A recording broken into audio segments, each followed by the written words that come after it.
This is a 1982 Sears solid state TV OEM Toshiba. Starts with model number 562. This was a thrift store find, amazingly, just a few years ago, but I haven't gotten around to doing anything with it yet. Let's see what it does.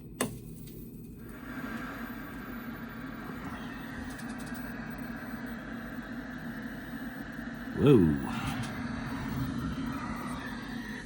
No, you're gonna burn in. Okay, my mistake. It's actually a July 1981 TV. Looks like it's been dropped.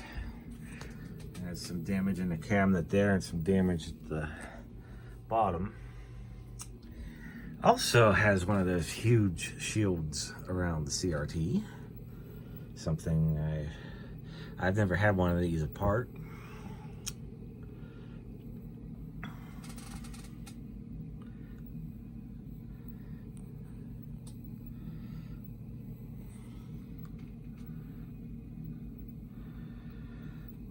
But yeah, I think I remember this. It had fold over at the top, so. All right, let's get going. Another thing I find interesting between manufacturers is like what they use for cable ties. You know, like the Hitachi had these little metal twist ties. This uses regular cable ties and they weren't trimmed. Just little differences like that. Interesting, it has a multi-section can capacitor. Socketed ICs, all branded Toshiba. All right.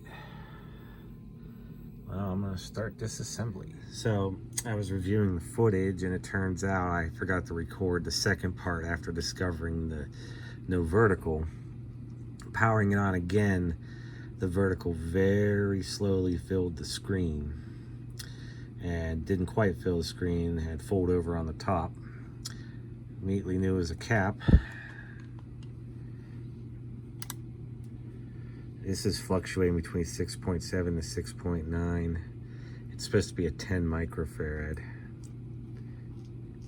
Right here in the middle between these two heat sinks is the capacitor I just changed.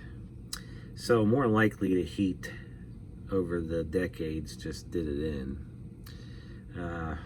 Those are the two vertical output transistors. I tested the two caps right outside of there. They test perfect after 40 years, but this one here, nope, and that's probably where the failure point was. So, but other than that, when I did that quick test, that's all I could see wrong other than the usual adjustments. But anyways, after cleaning, this is the board and all its accessories.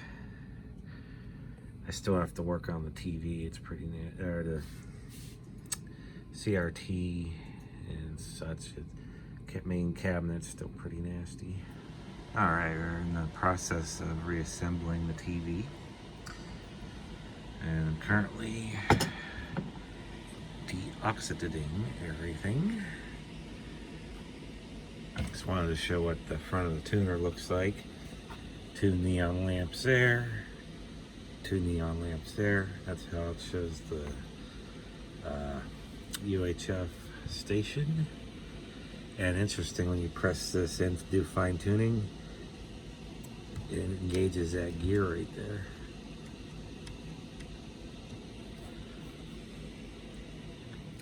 All right, testing the CRT.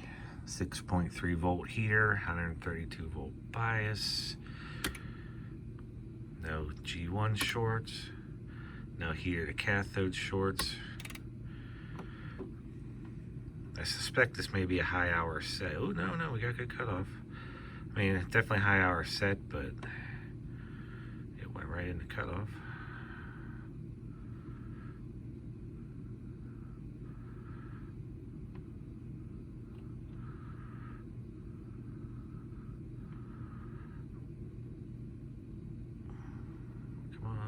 do it. There we go.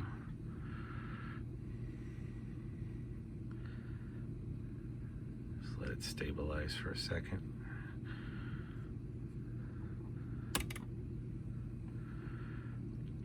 Oh, it ain't bad. It's in the green. The green gun being the weakest. But as long as it's in the green, we're okay. I'm going to do a life test.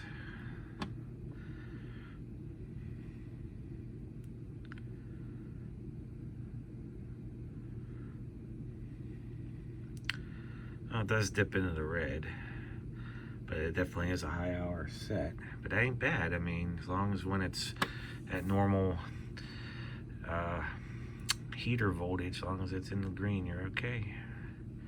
The only thing I noticed is grayscale needed to be done. It's been on the red side, and the focus needed a little tweaking. It's a little soft. I actually had to go back and retweak the cutoff. It needs just to simply run for a while. Just in that short time, maybe only a couple minutes have passed, and it's gotten better. So that's the plan. Get it back on, get it running. Guys, first power up. The vertical is fixed. It was that cap, and now because I did that, I have a memory, a flashback. I had a 1978 Toshiba Blackstripe actual branded set that had the exact same problem, and it's probably it. That capacitor was pretty much sandwiched between those two heat sinks. The cap I put in there now is a 105 degree 10,000 hour United Chemicon cap. That's pretty much what I keep in stock. I buy the good stuff, so there shouldn't be any issue with that. So that single cap caused all those vertical problems we saw. Also, when I first powered up and I had like that much vertical, initially I thought there was no vertical at all. I thought I was still recording and I wasn't, but what happened was, and I'll insert the picture here, the picture very slowly filled the screen to about right there. When I powered this one on, it was mostly filled. I had to tweak the vertical height a little, and then it filled the screen. Let me set the exposure here so it quits doing that. Anyways, the TV's been on for an hour now. It's pretty much stabilized, woken up, whatever. And from the using it on the Sencor, the green gun was slightly weaker than the other two, and it's showing, which means you just got to do grayscale to compensate. But also, how the picture looks, the red is really dominant on this, followed by the blue and lack of green, so it looks overly red.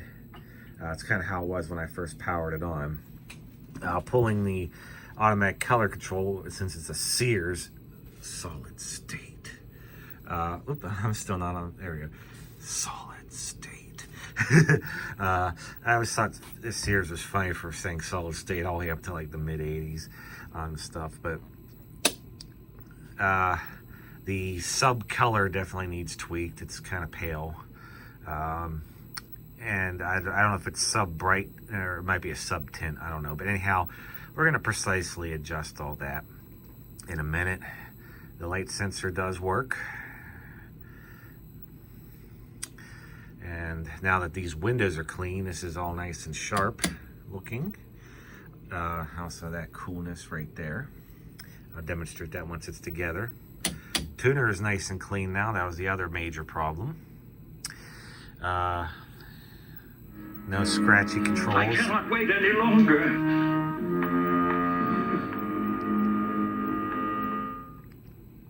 And that's it. So I'm gonna, and the focus, like I mentioned, needs tweaks. And full grayscale focus, I mean, you would think it looks fine, but I can tell it just needs ever so slight tweaking. It'll probably get nice and sharp when I'm done.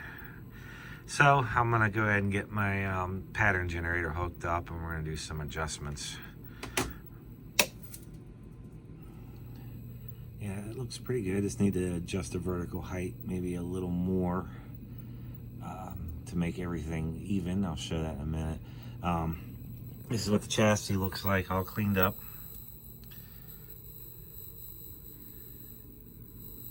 All right, So let's get busy. Not quite. When I adjust the vertical height, it looks like even though I didn't see it, I had it maxed out, and it still wasn't where it needed to be. So the fold over is fixed, the height's still a problem, so I'm gonna have to pull the chassis and do some more troubleshooting. In the meantime, I am gonna do grayscale real quick while everything's still warmed up, because that should be unaffected. Well, I'm working on it.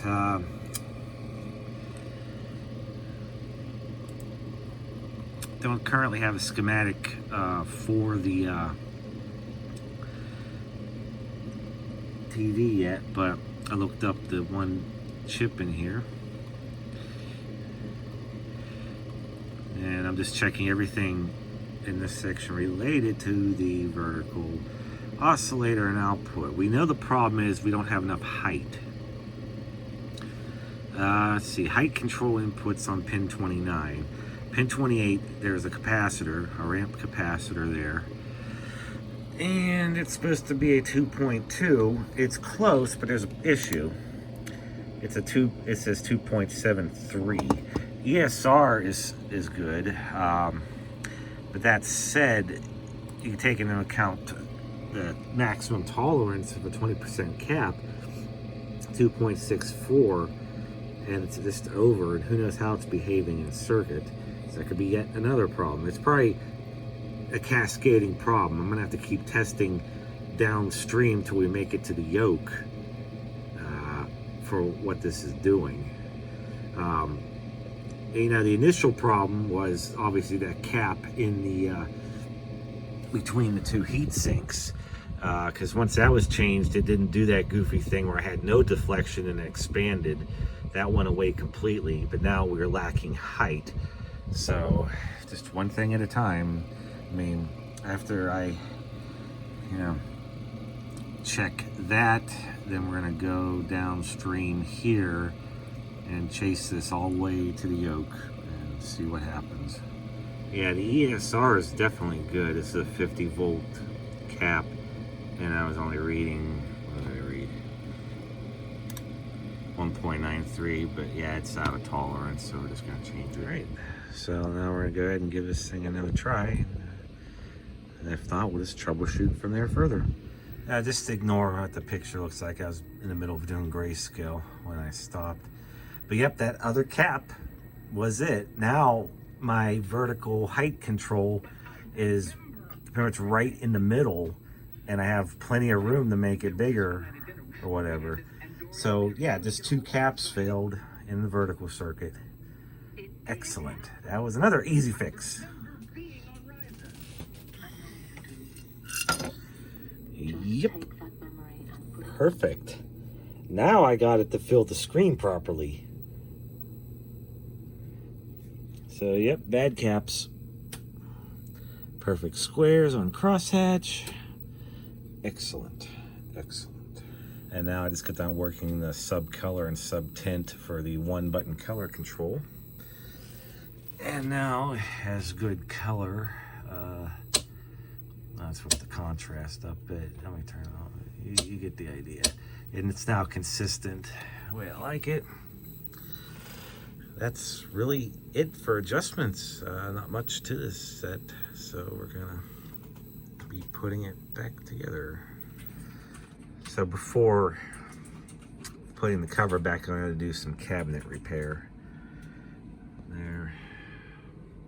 There. I did that last night. That one's cured already. And there. As I mentioned, this TV was something was either dropped on it or it was dropped. I'm gonna say it was dropped because it had a lot of damage. But it was only on the back cover, nothing else was affected. So from the outside, you're not gonna be able to tell because all the pieces are present. It was just cracked. And I super glued the pieces back on, then epoxied it over top of it once that dried to give some reinforcement. So once that's cured, put it back together and we will go from there. All right, we got the back on now after repair. And here's the original rabbit ears all shined up and the original UHF loop antenna. Still there.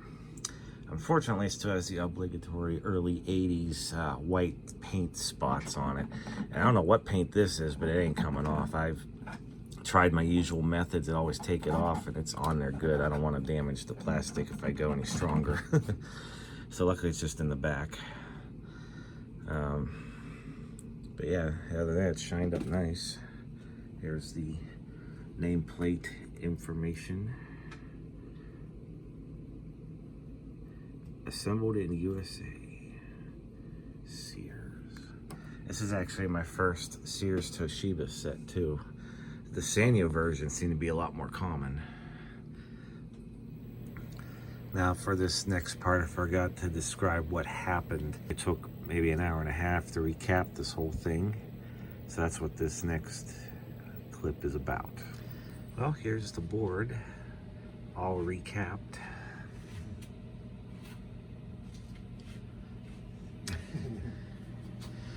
The ones in red were all bad. The ones in green, they sound like a broken record, but marginal. Still good, but they don't have much life left. And it was a complete success. The recapping fixed a lot of minor nuance issues I kept noticing, as well as the major ones like the vertical linearity kind of stretching at the top. But the other thing I noticed that it fixed, forgive the image, my camera keeps putting the black bars on there, but I had like a horrible black bar like right around here. Wasn't normal, and this whole screen looked kind of pukey, I guess. I mean, the colors, I kept thinking they could have been better. Well, it fixed a lot of issues this thing had, and it looks far better now. The only thing I had to tweak was the black level, because it was too dark now. I turned it up so the center detent position on the user control is perfect with the sub brightness on the inside. And I tweaked the blue drive. It needed a little more blue drive, and that was perfect. So now I think we can wrap this up. I'm going to go ahead and put the back on it, and go from there.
Alright, so now to recap what went on. Recap. Dead on still where they belonged. Yeah, my camera does not like recording this TV for some reason. Turn the contrast down. Can't do much with that black bar. Sub tint was right where it needed to be. Sub color needed to be turned up, so when you pulled the one button color control out, turn that up there. See, now I have it exact like the user controls right here for color and tint. I mean, they're adjusted, and when you pull it out and in, there's pretty much no difference. And with one button color turned on, that's actually a red LED, and the light sensor works just fine, although the camera's probably not going to show up much. It's hard to film this, it's hard to record this stuff.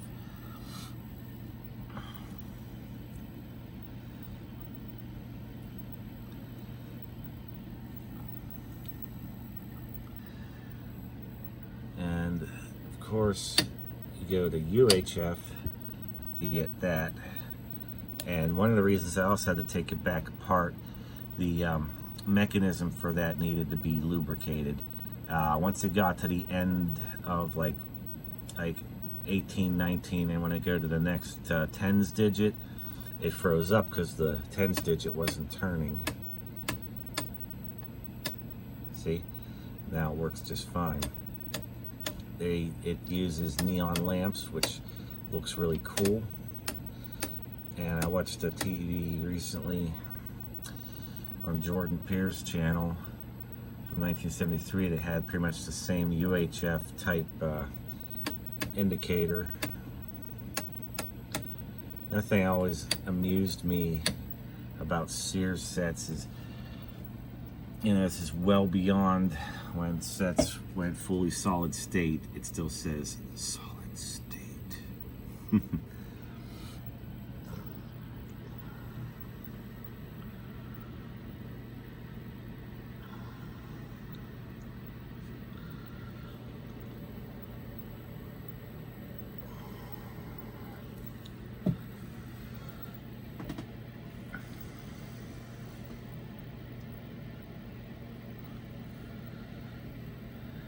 Now,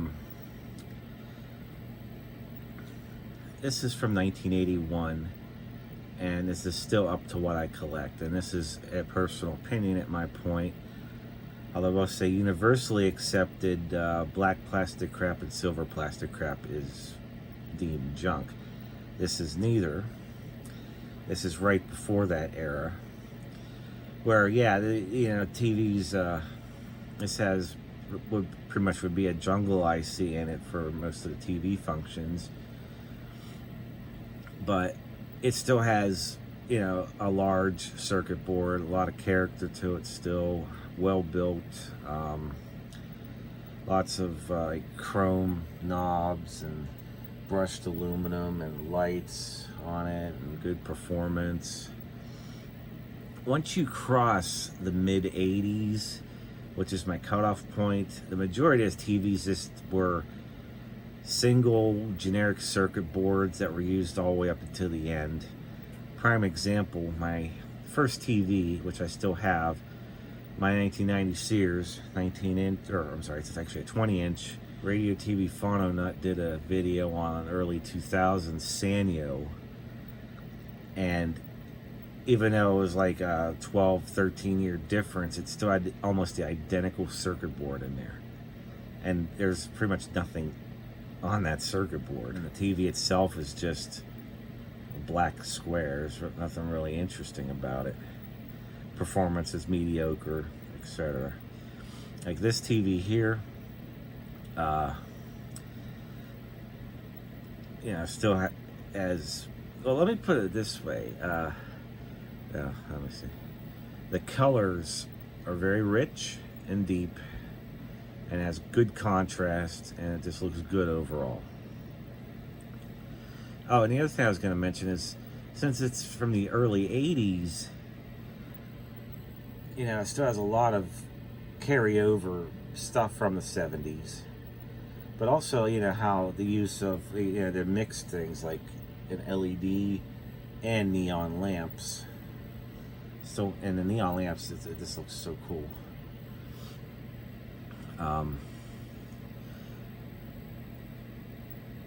Once you get past the mid 80s, TVs like this with rotary dials were just so cheap and entry level. There's just nothing really interesting about it. Mediocre picture. Another point I'll make, I saw some comments going around, this may not have the resolution of a modern LCD, but the expendable parts, they have a finite lifespan, and they, after 40 years, need it changed. It has very good focus, and it looks pretty good around text and everything. Can't say anything bad. It looks great. So yeah, this will be another set restored and add it to the collection, and I'll enjoy it for years to come. And like and subscribe.